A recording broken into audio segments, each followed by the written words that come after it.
Günümüzün mit yaratma araçlarından kuşkusuz ki en büyülüsü Yunanca kinema yani hareket kelimesinden adını alan sinemadır. Bireysel hayat hikayelerimizi unutup başka karakterlerin hikayelerine ışınlandığımız sinematik anlatı dünyası bizleri zihinsel bağlamda hipnoz misali içine çekerken fizikselliği de baştan sorgulatan bir evren yaratıyor.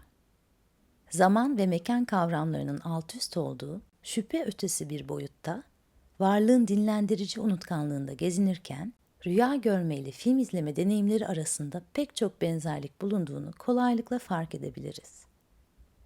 Gerçekliğin ötesine ulaşma gayesi ve onun sonsuz replikalarının içinde deneyimler yaşama dürtüsü, kuşkusuz ki bu iki alanı birbirine en çok yaklaştıran unsurlardır. İlk yaratılışından itibaren sinema, rüya ile iç içe geçerek var olmuş, teknik ve içgüdüsel, yarı hayal yarı gerçek, hibrit bir lisan oluşturmuştur. Film izleme deneyimi, tarih boyunca kitlelerin onlar için tasarlanmış ve kurgulanmış deneyimlere vermiş oldukları tepkiler doğrultusunda şekil almış, dönüştükçe de gerçek hayat sanrısına yaklaşmaya çalışmıştır. Gözlemciye kendi varlığını unutturacak kusursuz bir hayalin peşine düşen sinema, kendi kodlarını yarattıkça dönüşümlü olarak da kitlesel algının oluşumunda büyük bir rol oynamıştır. Böylelikle seyircinin en temel talebi olan zihni ve bedeninden uzaklaşabileceği mutlak bir teslimiyet alanı oluşmuştur.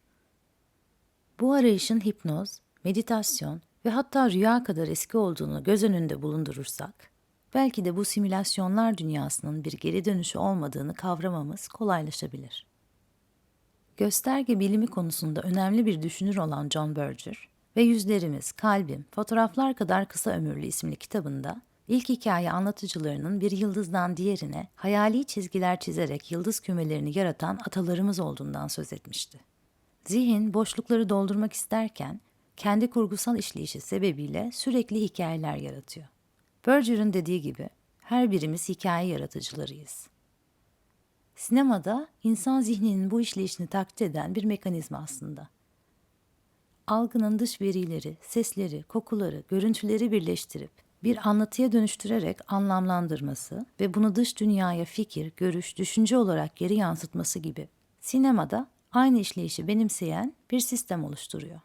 Bu sistem farklı bileşenleri ayrı ayrı kaydedip belirli bir anlam oluşturma gayesiyle birleştirip dünyaya geri yansıtıyor. Dolayısıyla sinema için başlı başına en büyük illüzyonu yaratma sanatı da diyebiliriz. Tüm işleyişi bunun üzerine kurulu. Hareketli imgeyle gözlemci ilişkisi aniden göz çelen bir yansıma, koşu halindeyken netliğini kaybeden görsel dünya, kısaca hareket halindeki bir evrenin içinde hareket halinde olan bizlerin hikayesince eski. Bu çerçeveyi sinematik sanatlara odaklayarak baktığımız vakit, güncel algı düzlemlerimizi daha iyi anlamlandırmamız mümkün olabilir. Filmlerin siyah beyaz ve sessiz olduğu erken dönemde anlatı tamamen altyazılarla ilerliyor ve seyirci işitsel boşluğu zihinsel bağlamda doldurmaya itiliyordu. Kavramsal sanatın öncülerinden olarak bilinen Marcel Duchamp da gözlemlemekte olduğu bu sürece cevaben 1926 senesinde sürrealist fotoğrafçı Man Ray'in stüdyosunda onun görüntü yönetmenliğinde Animik Sinema isimli kısa filmler üretiyor. Belirli bir yöne doğru döndürdüğü spirallerin aksi yönüne doğru da yazılar döndürerek hipnotik bir hareket hali yaratan Duchamp, esasında sinemanın derinlik ve düzlük ilişkisini irdeliyor. Zihnin boşlukları doldurma, dolayısıyla zihinsel kurgu gerçekleştirme halini eserin tamamlayıcı unsuru olarak kullanıyor. Bir diğer yandan da sinemayı sanat ile birleştiren ilk kavramsal yaklaşımlardan birini gerçekleştiriyor. Sinematik hareketli imge yaratımının ilk yılları sayılan bu dönem, son derece deneysel, mecra ile tanışıklık kazanmak adına oyunlar oynanan, düşünsel boyutu kuvvetli bir evre. Henüz tam anlamıyla endüstrileşmemiş bir mecra olması sebebiyle toplulukların mesafelerini kolayına terk etmediği, meraklı mucitlerin ve yaratıcıların da keşifleriyle anlam yaratma gayesine girdikleri bir dönem söz konusu sinema için. Ancak yıllar içinde bir sinematik lisanın kemikleşmesiyle beraber seyirci de kendini daha kolay teslim edip oyunun kuralını ezberlemeye başlıyor. Şüpheyi kolaylıkla askıya alabiliyor. Kişinin aniden başka bir gerçekliğe ışınlanıp kendisini dışarıdan izliyormuş hissine kapılmasına verilen isim olan otoskopik sanrı, film izleme deneyimini tanımlamak adına kullanılmaya başlanıyor. En iyi film bizi en çok içine çekendir düşüncesiyle bir filmden çıkınca beni çok içine çekmedi bu film ya da ne sürükleyiciydi diyoruz. Sinematik deneyimlerle birlikte sürekli içine çeken, gerçekliğimizi bize unutturan bir düzleme geçme peşindeyiz. Bu yeni gerçeklik yaratma gayesine göz attığımız vakit karşımıza çıkan en baskın unsur kuşkusuz ki Sovyet montajı oluyor. 1917 yılındaki Rus devriminde Lenin hükümeti en büyük yatırımını sinemaya yapıyor ve bu mecra üzerinden propaganda sistemleri üretiyorlar. Bu doğrultuda üretilen filmlerde algı yönetimine dair sonsuz deneyler yapıyorlar. Ve bu süreç zarfında film teorisyeni ve yapımcı Lev Kuleshov'un önderliğinde bir ekol oluşuyor. Bu ekolün öne çıkan deneylerinden biri ise Kuleshov efekti. Deneyde gözlemcilere sırayla ilk önce ifadesiz bir insan suratı, sonrasında ise bir çorba fotoğrafı gösterilip intibaları soruluyor. İlk önce fotoğraftaki adamın acıkmış olduğunu söylüyorlar. Sonrasında çorba fotoğrafı yerine bir tabutun içine yatan gözleri kapalı bir çocuk fotoğrafı koyuyorlar. Bu sefer insanlar ilk fotoğraftaki adamın çok üzgün bir ifadesi olduğuna kanaat getiriyorlar. İkinci fotoğrafı son kez değiştirip bu sefer ölü çocuğun fotoğrafı yerine cazibeli bir kadın fotoğrafı koyuyorlar. İnsanlar ilk fotoğrafın şehvet dolu bir adam fotoğrafı olduğuna inanıyorlar. Esasında anlamı oluşturan imgelerin peş peşe dizilme biçimleriyle birlikte yarattıkları görsel cümleler. Bu gerçeklik kurgusu üzerine yapılan sinematik deneylerin sonucundaysa içinde yaşadığımız dünyayı hem sinematik zamanda hem de kendi gerçekliğimizde başka bir hakikat olarak algıladığımız düzlemler beliriyor. Yine aynı dönemin ve akımın bir diğer önemli ismi Vertov da sinemanın gözü insan gözünden üstündür diyerek kino eye yani sinematik göz kavramını ortaya sürüyor. Bu akımın üyeleri insan görüsünü birebir taklit etmeye çalışıp yeni bir gerçeklik yaratmayı ve hatta bu gerçekliğin de ötesine ulaşmayı amaçlıyorlar.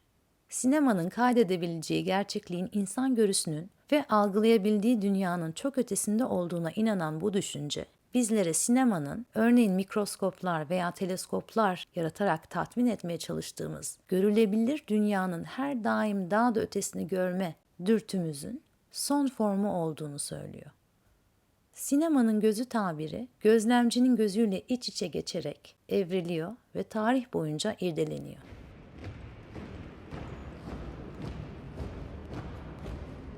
Сударь, сударь, подождите. Не слышит. Я должен извиниться. Yönetmen Sokurov'un 2002 senesinde gösterime giren Russian Ark isimli filmi sinematik göz adına oldukça önemli bir örnek teşkil ediyor. Арбели и про Петровского тоже. Sokurov, çekim için Ermitaj Müzesi'nden yalnızca bir günlük izin alabilince filmi tek planda çekmeye karar veriyor.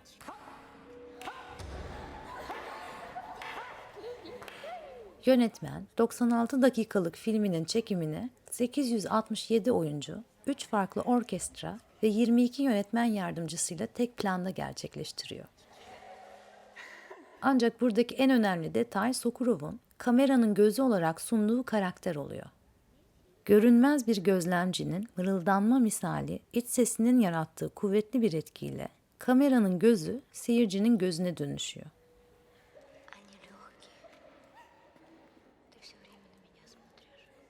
300 yıllık Çarlık Rusyası'nın tarihini mekan kronolojik olmayan bir süre ve düzen içerisinde karakterlerin arasında fark edilmeden soyut bir varlığa dönüşerek gözlemleyebiliyoruz.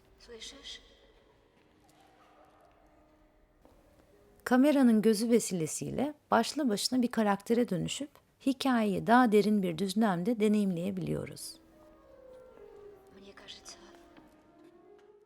Bir diğer önemli zihinsel deneyim örneği ise 1994 senesinden Krzysztof Kieślowski'nin Kırmızı filminde kullandığı meşhur başlangıç sekansı oluyor. Bir telefondan diğerine ulaşan elektronik frekansların betimlendiği bu çekimle normal hayatta çıplak gözle göremeyeceğimiz bir perspektifi keşfedebiliyoruz.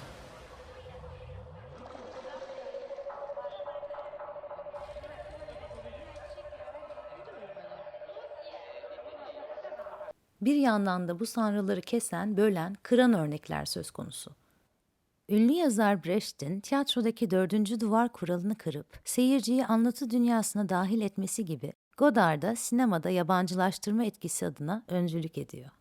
Özellikle Pierrot Le Fou filminde karakterlerle kamera arasında kurgulamış olduğu etkileşimlerle seyirciyi içinde bulunduğu illüzyondan koparıp onu film izliyor olduğu gerçeğine geri döndürmeyi amaçlıyor. Filmi unutma ve içine dahil olma halinden, filmi hatırlama ve hikayesinden kopma haline, kuvvetli ve ancak zıt etkileri bir arada yaratabilen yegane mecralardan bir tanesi sinema. Daralan ve genişleyen açılar, fiziksel ve zihinsel kurgular iç içe geçmişken, hibrit lisanlar ve yeni sinematik alanlar oluşmaya devam ediyor. Örneğin sinema salonunun dışında deneyimlenen filmler, galerilere, kamusal alanlara veya gerçekçi kurguların içine dahil edildikçe sinema ve gerçek hayat arasındaki sınır da iyice daralıyor. Kapsayan, sarmalayan, hikayenin içine çeken fiziksel yapılar esasında sandığımızdan da eskiye dayanıyor. Ancak hareketli imgeyi ışık oyunlarına ve bu doğrultuda yaratılan yansıtıcı mekanizmalara indirgeyecek olursak, önce ateşin hareket verdiği mağara resimlerine, oradan da projeksiyon aletinin atası, sihirli fenerin ilk resmedilişi olan 1420 yılı kadar eskiye gidebiliriz. Yaklaşık 1000 yıl evvel İbni Heysem adındaki bir bilim adamı, görüntünün insan gözünde nasıl oluştuğunu araştırıyor ve bu deney zarfında karanlık bir kutuya açtığı küçük bir delik vesilesiyle kutunun dışına yerleştirdiği mumların ışığını, yani görüntüsünü kutunun içine aktarıyor. Tarihteki ilk kamera obscura böylelikle yaratılmış oluyor. Bundan böyle yüzyıllar boyunca dönüşümüne devam eden bu teknoloji, bilim insanları, sanatçılar ve keşiflere ilham kaynağı oluyor. Görüntünün aktarılmasını sağlayan kamera obscura'nın gelmiş olduğu son aşamaysa sinema ve fotoğrafın doğmasına vesile oluyor.